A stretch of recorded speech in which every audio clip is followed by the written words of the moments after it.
Hi everyone, welcome to Virtual CenturyCon 2023. Hoping everyone is doing good. In this presentation, I'll be covering the topic Customized Test Automation of Ext JS applications, what, why, and how. Myself, Yogeshwaran Balakumaravel, Senior Automation Engineer, part of Celestial System Managed Quality Services team. My major role is creation of test automation strategies and implementing same. In software development, automation plays a major role and it accelerates the process of delivering the product. In web automation, UI components are the main thing. Using these UI components, automation replicates the user actions on the screen. And during the course of application development, these UI components may change. Today, I'll be sharing my learnings from the past projects, how to cope up or embrace the change and maintain the automation code intact.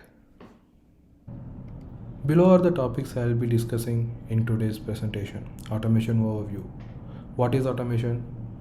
How and why? I have picked few tools and we will look at the categorization of those tools and we will look into generic automation workflow and we'll look at what are the do's and don'ts to follow while locating an element or elements in the Ext JS application. I have a little demo prepared for this session and I'm using Selenium as an automation tool. I'll be giving overview of Selenium, and for demo I have an Ext JS application and I have few workflows automated. We will look into that as well. And finally, we will wrap this session with Q&A. To summarize what is automation, here is the definition I found in Wikipedia. It says, in software testing, the test automation is the use of software separate from the software being tested to control the execution of tests and the comparison of actual outcomes with the predicted ones.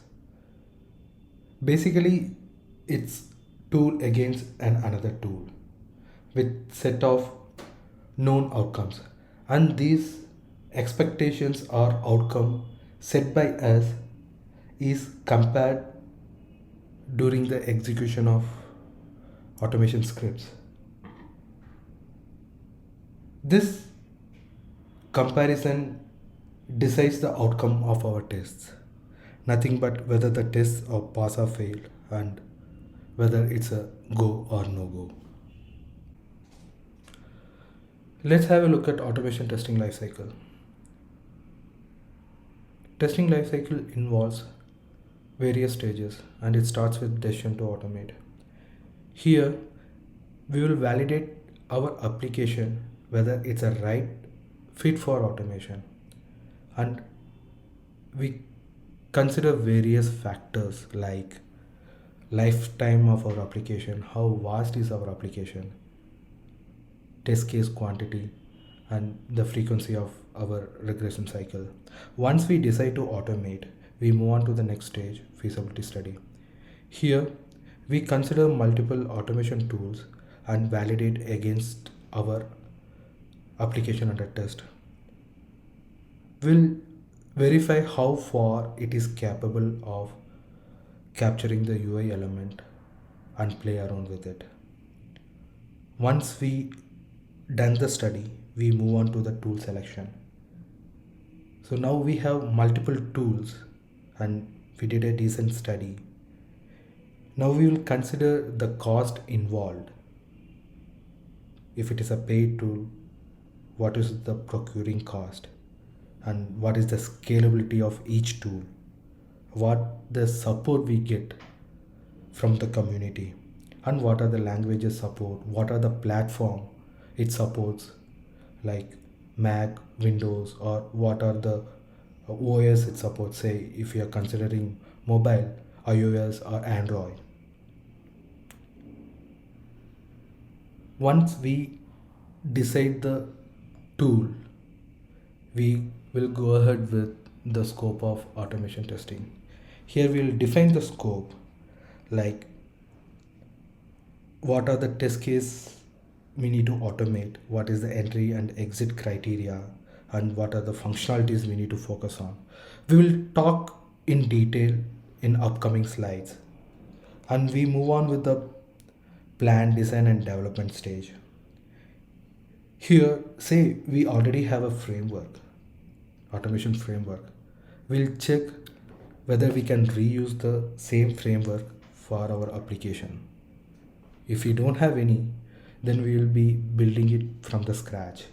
Then language, design pattern, we need to consider all these, and we need to check which environment we gonna develop our automation suite, and what are the other libraries we need, and how we gonna fit in to the pipeline if there is any. And parallelly, we'll be doing the test execution and maintenance.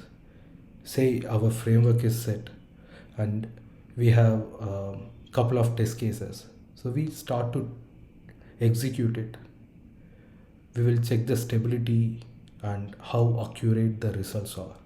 Say if we are deviating, then we'll change the approach and make it work for us. So that's what we'll do in the test execution and maintenance, and it's an ongoing process. Let's look at objective and benefits of automation. First and foremost, it provides fast feedback. Say we have an automation suite and it's part of a CI/CD pipeline. Now we are pushing a change, we get immediate feedback about our application build quality. Thus, it reduces the release time as well. Say we don't have any pipeline, we can execute it manually also, and comparing to the human effort, automation runs fast and you get the feedback about the build immediately. And when I talk about reduction in cost, on a long run, it totally removes manual effort. Thus, it saves huge sum of money. And the quality of the deliverable also high when the manual intervention is very less. So the manual error is negligible, or the human error is negligible. And the important thing when we are considering the automation is to do a proper automation ROI. The initial cost of automation is very high, say during the setup, building the framework, building the first set of test scripts.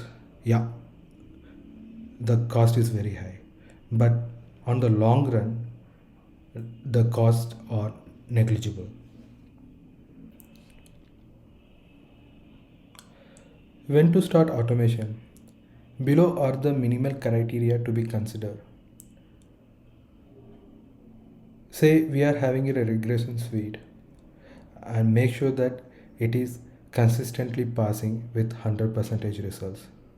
Make sure that all the test cases are clearly defined with precondition, has proper test data to test, and it has the expected result or expected outcome. These test cases should be reviewed and approved for the automation particularly. Make sure that at least couple of rounds of testing is done on our application with 70% pass results. That will define the application stability. Let's move on to the testing pyramid. We can segregate the testing into two, white box and black box. White box is mostly done by the developers and they do it using unit test cases, where the black box involves integration testing using API and end-to-end testing using the UI. Sometimes it might be combination of both. Our automation comes in the top of the pyramid. So our UI test always covers the end-to-end test cases. Sometimes we cover the API test cases as well, but for this presentation, we'll be more concentrating on the UI part. Once we start automate, we need to consider which test cases needs to be automated first. Below are the few test cases which will be a right candidate for automation. Firstly, the regression test cases. These test cases are used to validate the build quality. Some company has its own build verification test which consists of these regression test cases. These test cases are right candidate for automation. Then we have data-driven test cases. These test cases has multiple data sets with the same execution flow.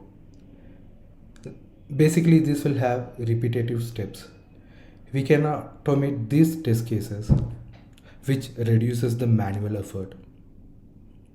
And we can consider the test cases which pass the manual validation. And we can consider the test cases which has more data verification points. Like checkpoints, it may have 5 or 6 validation points or more than that. We can consider these test cases as well. And all end-to-end test cases can be considered for the automation. Let's see how web application automation is achieved. Web application can be automated either by code injection or by replicating the user action using the UI components present in the web application. Code injection is a tedious task. Why? Because we need a separate code which will be injected into the browser or into the application. And most of the times it may crash the application or the browser, and the worst part is it won't effectively replicate the user action.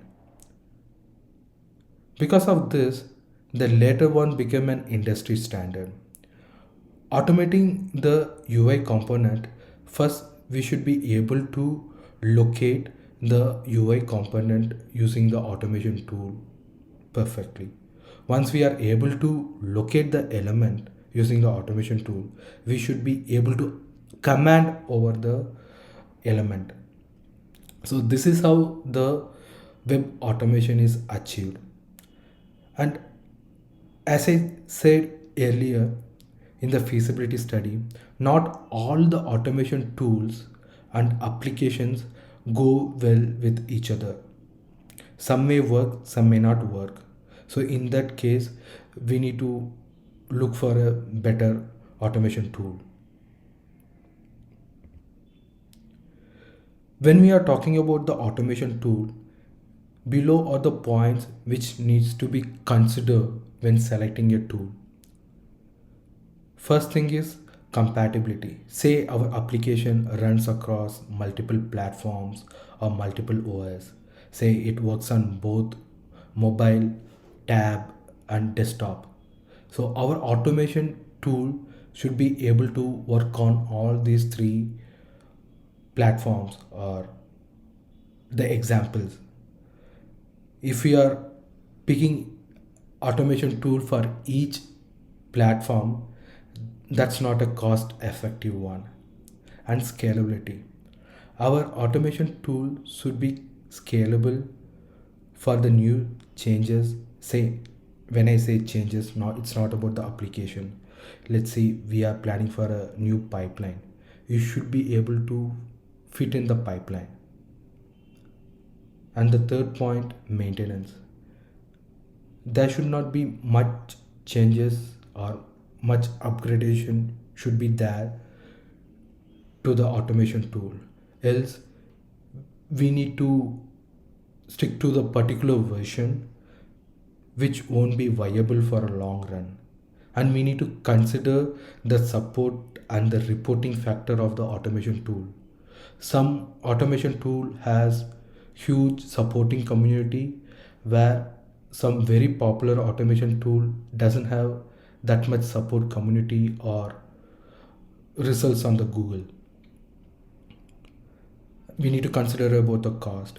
Some tool cost per license, some tool cost per the usage.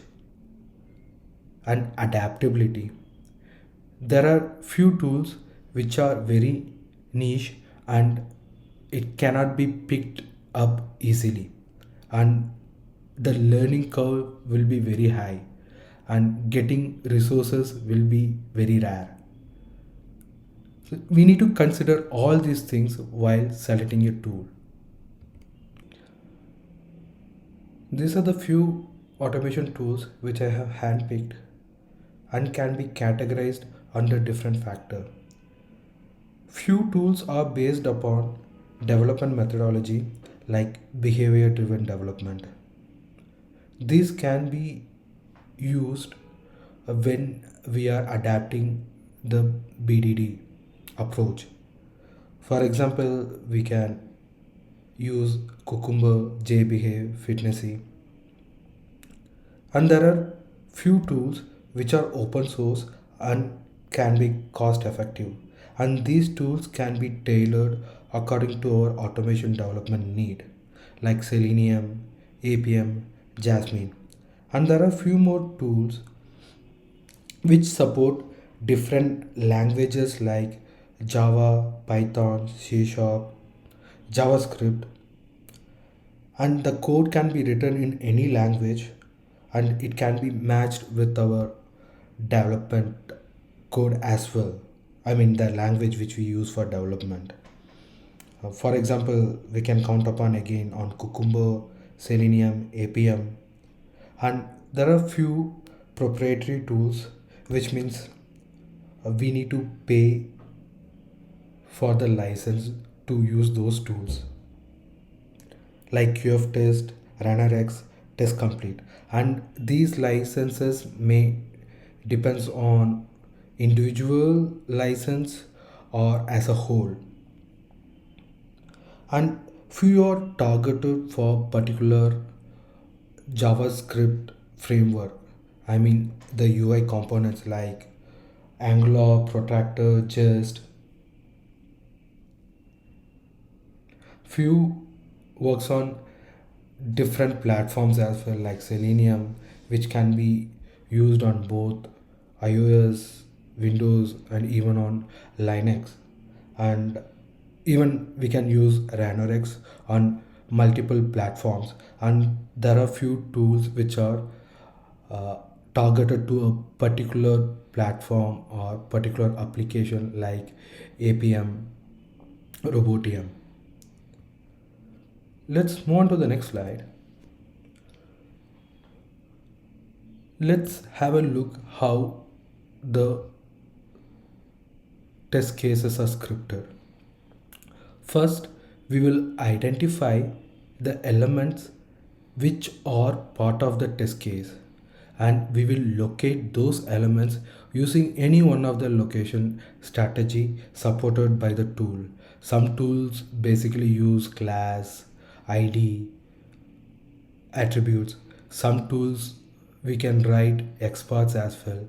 Some tools it identifies the UI component as an image or picture, and these components can be saved in a different flat file, or it can be a part of the particular class or the script which we're gonna write.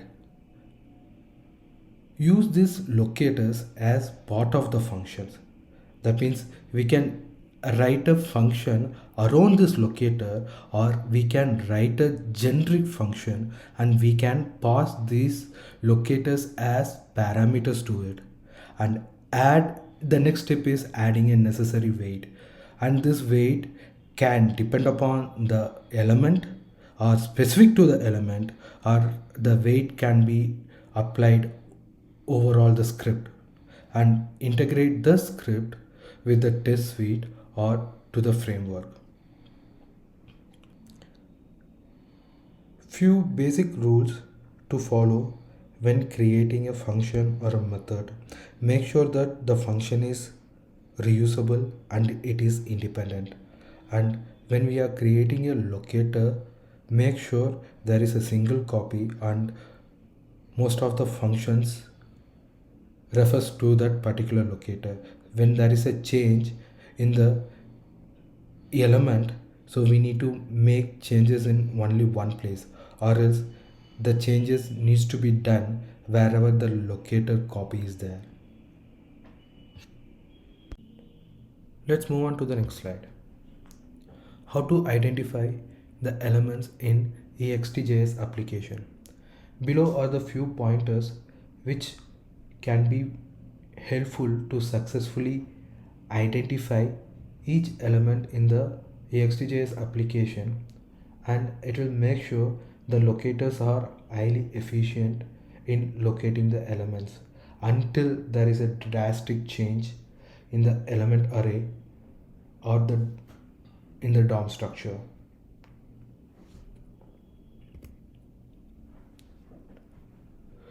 Firstly, let's see having a defined attribute for automation, how it will be helpful. We can request for a defined automation attribute with a static value, and this can be achieved by using id or item id in the ext.js configuration file, and these static values can be concatenated with any other value, but still it will be identifiable using the locator strategy. Next, we can use the element text as an anchor. So whenever there is a static element text in the application, we can use it because most of the text will be static unless until if it is a web table or date or time. So we can use this unique element as an anchor, and we can either move forward or move downward in the DOM structure and identify other elements or its child nodes. By using XPath. XPath comes with various functions and access. By using the access, we can navigate either forward or backward in the DOM structure, and there are multiple functions available in the XPath which can be used or utilized as well, or we can group multiple attribute values together and we can identify the elements in the UI. Before moving on to the don'ts section, apart from XPath, we can use the coordinates of the elements, but when there is a change in resolution, the coordinates may won't work. So at the time, the automation execution will fail or the automation scripts will fail over there. We can use the images as well. We can capture each and every element as an image, and by locating that image we can pursue the automation. But there are tools which are very sensitive to the image size and the color. Even a small fraction of change in the color or the image size, it will be very hard to work on those elements. Let's move on to the don't section. Here the main common mistake is using XPath and CSS generators. There are multiple tools available in the market. This tool captures the current attribute value and it creates the XPath or CSS. So once the DOM structure or the attribute value gets updated, these locators won't work later time. Same goes for manually created locators with dynamic values. So once the DOM structure or the attribute values updated or refreshed, these XPaths won't work. So we need to update the XPaths or the CSS value each and every time. That's not proper automation.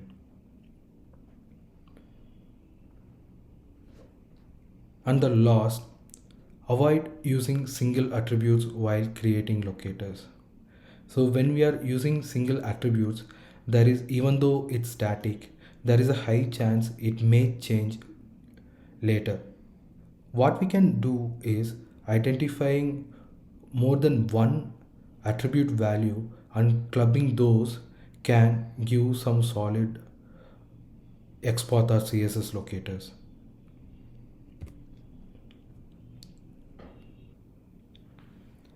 For this discussion purpose, I have picked up Selenium automation tool. Let's have a quick overview of the tool. It supports multiple programming language like Java, Python, C#, JavaScript, and it is open source. So we can take the code and tailor it according to our need.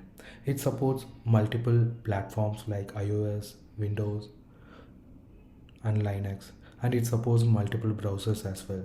And by using remote WebDriver, we can execute it in the mobile as well.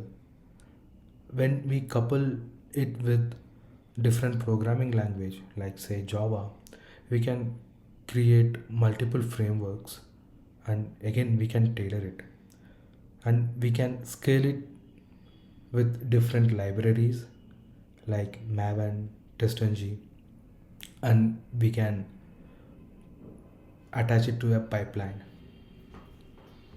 Let's move on to the next slide. Let's see how test automation is achieved in Selenium. As I said earlier, Selenium support different languages, nothing but different libraries like Java, Python. So when we execute the code is converted into JSON via protocol and send it to the particular browser driver where we're gonna launch our application under test. These browser drivers convert this JSON via protocol JSON commands and send it to the browser. Once the browser executes the command, it sends the response back to the driver, and this happens over the HTTP. And once the driver gets the response, it again converts the response into JSON protocol and send it to JSON library. Selenium library. So this is how the test automation is achieved. Let's move on to the next slide. So I have a little demo prepared for this presentation purpose. Let me switch to the application.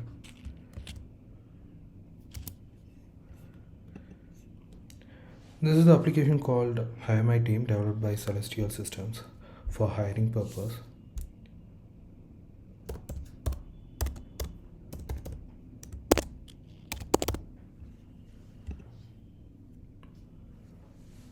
Let me walk you through the application. So this is the landing page. The left side has the menu items, where the right side displays the contents of the menu item. For this demo purpose, what we will do, we'll navigate to jobs and we'll create new job postings. To do so, let's click on this plus symbol.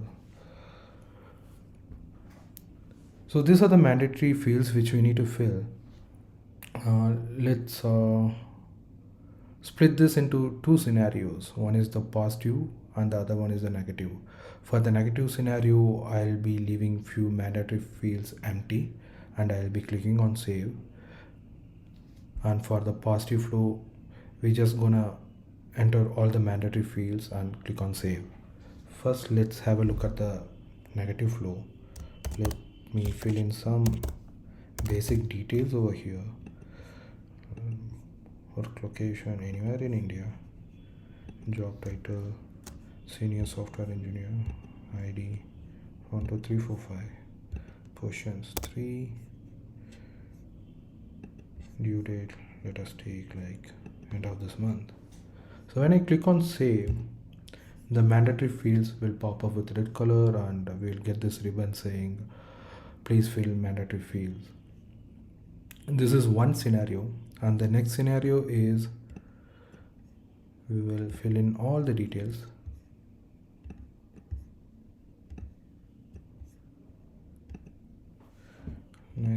Need to have core Java, nice to have agile, manager is celestial, visible to mobile, and we will be clicking on save. So this is what I'm gonna show in demo. So I have already scripted these two flows, and I have created a minimalist Java framework using Selenium. It has other components like Maven, TestNG, and I have created or built this upon page factory of Selenium and factory built-a design pattern. So these are the 3 pages which we are going to navigate through. Let me first run the negative flow.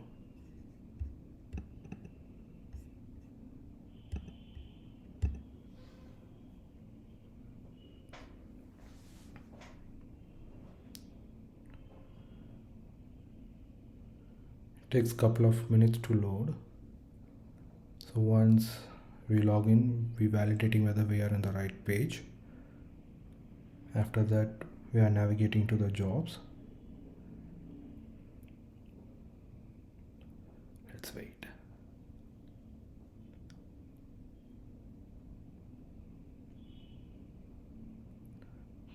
So there are a few Ajax components. So our automation code wait for that Ajax components to disappear. Okay. So this is the negative flow. So up to here we are validating whether this orange ribbon is visible or not.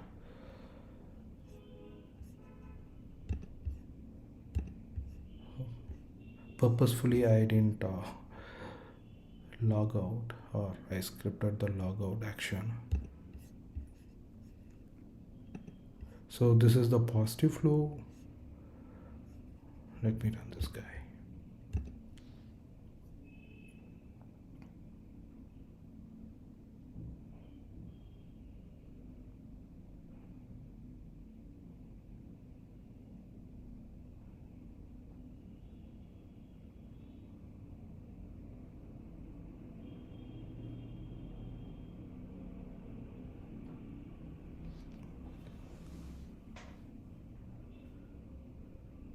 Again, we are waiting for the Ajax components to disappear.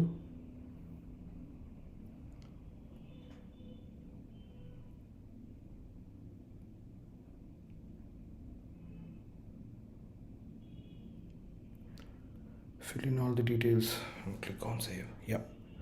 So this is the demo. Let me walk you through few of the components.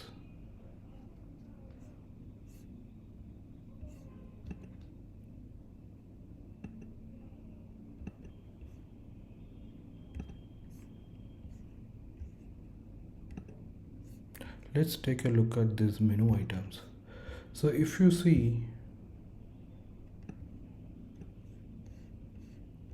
the DOM elements are the attribute values are dynamically created. So if I refresh this application couple of times, it will be the same. But when this application get refreshed in the web server, these ID values and all the attribute values will get refreshed and updated. So now it says ID is value is 2. Sometimes later, like say once the server got refreshed, it may say 3 or even 1 or 0.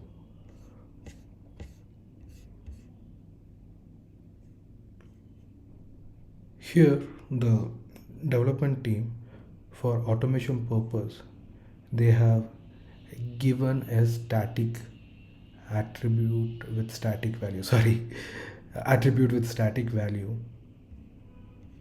Yeah, this is the attribute.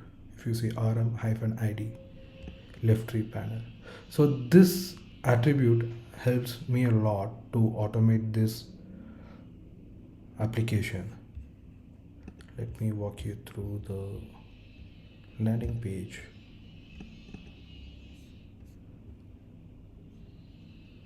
So if you see a couple of places, I have used this attribute to identify that particular component or element in the application.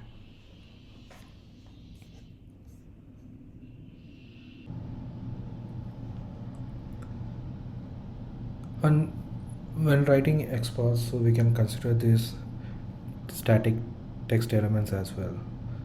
So it will be of great help while writing the XPaths or the locators. And apart from that, we can use these text elements as an anchor as well, and we can find the child node or the parent node, either traveling front and forward in the DOM structure. And few of the don'ts while writing XPath is using the XPath generator or CSS generator. So what happens is, like, so when you are saying you are writing, this is the way to create a XPath. If you see, it will give you a very generic XPath, and if there is any change in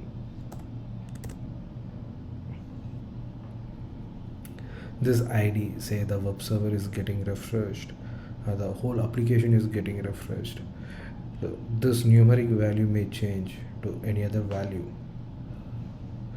So better to avoid the XPath generators. Let's go back to the slide deck.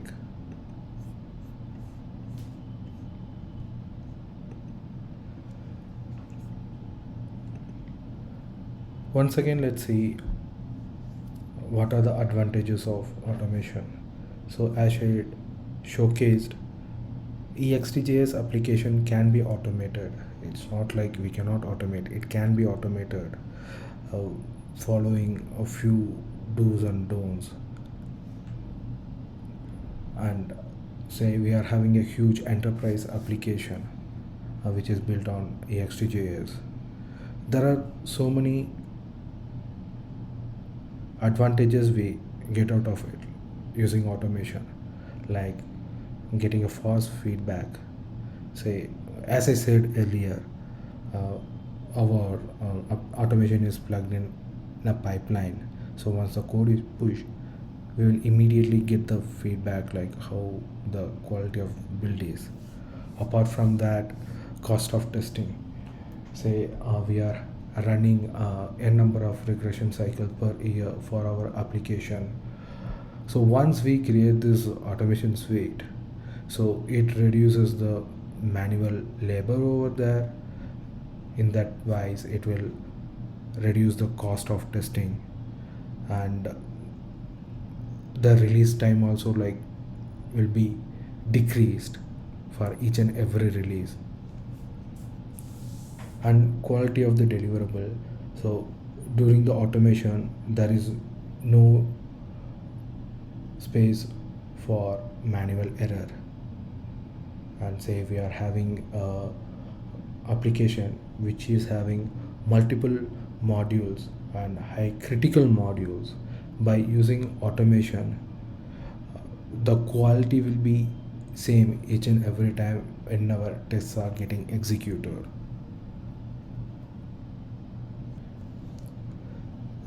As I said earlier, Ext JS applications are highly automatable if we are using proper location strategies with proper tool. Please feel free to reach us in case of any queries on how to write locators or how effectively to write locators, what to follow, what not to follow while creating them.